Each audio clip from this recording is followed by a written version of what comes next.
حضرت عمر رضی الله تعالی عنہ په دور کې یو کسو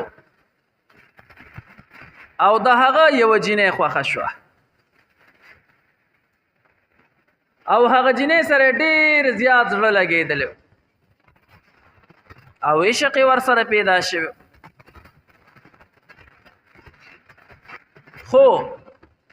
هغه جنې بل چاته واده شو دی ورپسې بیا هم ډیر زیات خفو او د هغې سوچ او فکر کې مبتلا و چې کله به د دې سره زما ملاقات وشي کله به دې سره زه میلو شمه اوس دا د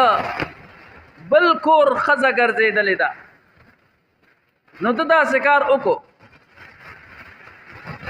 چې یو خط یې ولیکو او دغې جینۍ ته یې ولیکو او خط کې ورته دا لیکلی و چې ما ته پته ده ته اوس د بل چا د کور امانت ګرځېدلې او د بل چا حق خو ما سره صرف او صرف یو پیره ملاقات زیات نه صرف او صرف یو پیر را سره میلو شه بس نور سم نه غواړم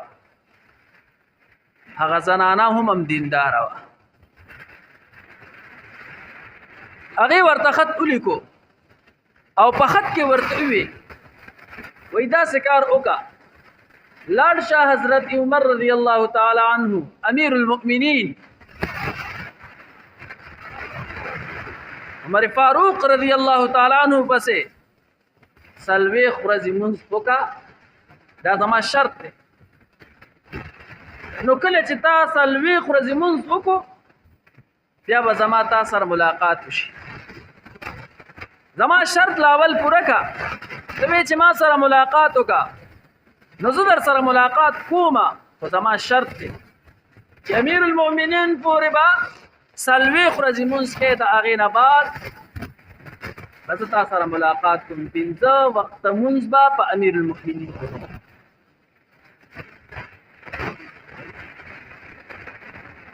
نو موږ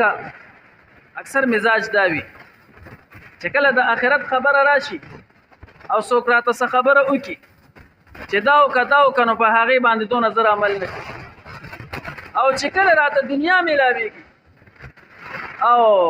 د دنیا څه فایده راته په مرتب کېږي بیا زر هغه عمل کوي قرآن د الحمد نواله والناس پورې ټول خیر خیر دی د آخرت خو د دې بعضې صورتونو دنیاوي فواید علما بیان دي د دې بعضې آیاتونو او صورتونو دنیاوي معمولی فایده بیان کړی شي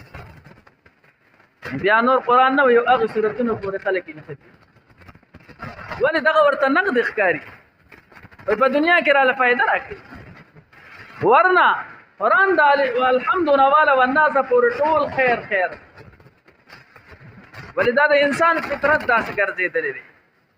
چې ده ته کوم څیز زر میلاویږي د هغې دپاره کوشش هم زر کوي او عمل هم زر کوي او د کوم څیز چې ورته ثمره او میوه وروستو میلاویږي نو هغې پورې دونه نه نښلي نو دغه کس خو عاشق و او ده وی چې ما ته به ملاقات میلو شي او زه خو دې پورې ګرځم او هر وخت به د دغې خپلې معشوقې د کور چکرې والې او تو راتو به چې کله به میلو شي خو ملاقات خو کېدو اوس خو ورته هغې په خپله ووي چې زه در سره ملاقات کومه خو زما شرط برابر کړه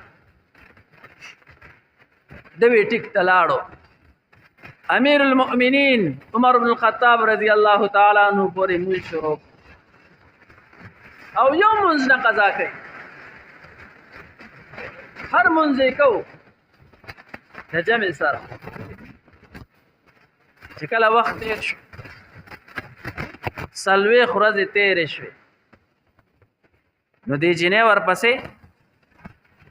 پیغام را ولېږو چې کومه جینۍ د ده خوښه وه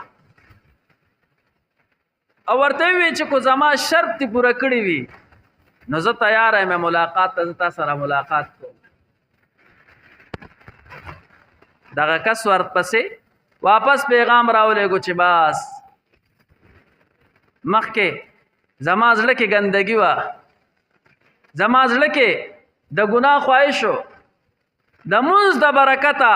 هغه د ګناه خواهش هغه ګندګي ختمه شوله، باز زه نشم درته. دغه زنانه راولګېده او خپل خاوند ته وي چې دغه شانتې زما یو عاشق و او ما نه د ملاقات مطالبه کوله، ما ورته دا شرط کېښود چې لاړ شي امیر المؤمنین پورې 40 ورځې مونځ وکړه او بیا به در سره زه ملاقات کوم. هغه شرط هغه پوره کو، خو اوس ملاقات له هغه نه راځي. هغه راغی امیر المؤمنین ته وي عمر بن الخطاب رضی الله تعالی عنہ ته. عمر بن الخطاب رضی الله تعالی عنہ فرمایل دا د الله کلام دی،